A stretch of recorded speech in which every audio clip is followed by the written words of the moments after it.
মায়ের আগে এই পৃথিবী যদি ছেড়ে যাই, মায়ের কোলেই শেষ নিঃশ্বাস রেখে যেতে চাই।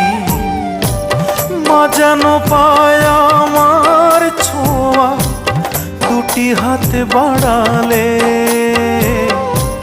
দুটি হাত বাড়ালে, দুটি হাত বাড়ালে। একদিন থাকবো না আমি প্রকৃতির খেয়ালে, সেদিন ছবি হয়ে থাকবো ঝুলে স্বজনের দেয়ালে, স্বজনের দেয়ালে, স্বজনের দেয়ালে।